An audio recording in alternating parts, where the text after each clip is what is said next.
आप सब लोगों को मेरा नमस्कार।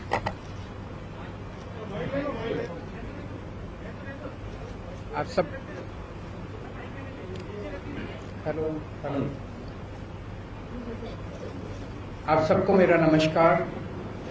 मंच पे मौजूद यशुदान भाई, गोपाल भाई, मनोज भाई, गुलाब जी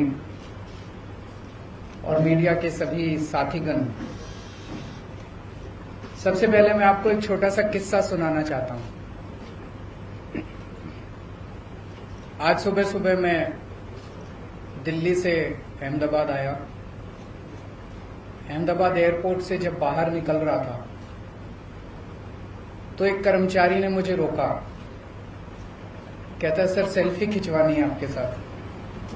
सो उन्होंने सेल्फी खिंचवाई। फिर मुझसे पूछा कैसे आना हुआ। मैंने कहा यशुदान जी आम आदमी पार्टी ज्वाइन कर रहे हैं। कहता है अच्छा। वो कहता है यशुदान तो गुजरात का केजरीवाल है। तो यशुदान जी, गुजरात की जनता आपको बहुत प्यार करती है, आपको हीरो के रूप में देखती है। गुजरात के लोगों ने आजादी के लड़ाई में बहुत अहम भूमिका निभाई। देश के सबसे बड़े नेता गुजरात की धरती ने दिए, और केवल नेता नहीं दिए, आम लोगों ने भी आजादी की लड़ाई में बड़ी बड़ी शहादतें और कुर्बानियां दी। देश आजाद हुआ, पूरा देश रियासतों में बटा हुआ था।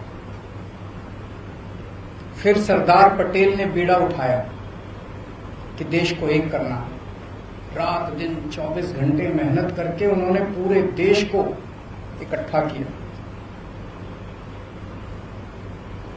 उसके बाद क्या हुआ? पिछले 75 साल अधिकांश कांग्रेस और बीजेपी की सत्ता की कहानी है। और आज गुजरात की जो हालत है वो बीजेपी और कांग्रेस की सरकारों की कारस्तानी है।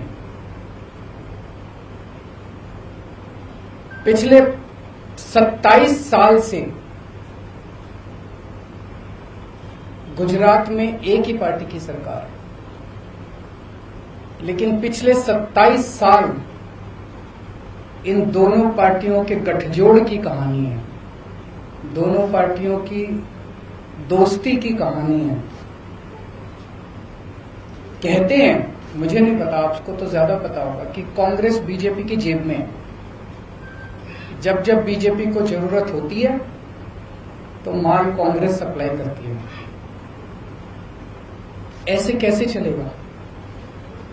गुजरात की कौन सुध लेगा? आज गुजरात के किसान आत्महत्या कर रहे हैं 75 साल के बाद। गुजरात के सरकारी स्कूलों की बुरी हालत है। गुजरात के सरकारी अस्पतालों की बुरी हालत है। गुजरात के व्यापारी डरे हुए हैं। डरने की क्या जरूरत है? अब तो देश आजाद हो गया, किसी की हिम्मत नहीं है। अभी कुछ साल पहले मेरा एक दौरा लगने वाला था। गुजरात का एक बहुत बड़ा चेंबर ऑफ कॉमर्स है, उन्होंने मुझे इनवाइट किया। ऐन वक्त पे गुजरात के अथॉरिटीज ने उन पे प्रेशर डाल के मेरा दौरा कैंसिल करा दिया। ये क्या बात है? गुजरात के व्यापारी डरे हुए, और पिछले 1 साल के अंदर कोरोना काल के दौरान जिस तरह से गुजरात को अनाथ छोड़ दिया गया, ऐसे लगा जैसे गुजरात के लोगों की सुध लेने वाला कोई नहीं है, गुजरात के लोगों का ख्याल रखने वाला कोई नहीं है। ऐसे हालात के अंदर यशुदान गढ़वी जी ने जो निर्णय लिया राजनीति में आने का, मैं यशुदान जी को तहे दिल से बहुत बहुत बधाई देता हूं। उनको क्या जरूरत पड़ी थी? जब किसी का कैरियर खत्म हो जाता है,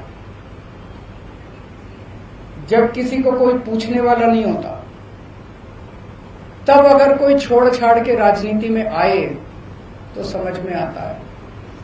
लेकिन अगर कोई अपने कैरियर की पीक पे अपने कैरियर को लात मार के राजनीति के अंदर आए तो वो गुजरात की जनता के लिए आ रहा है।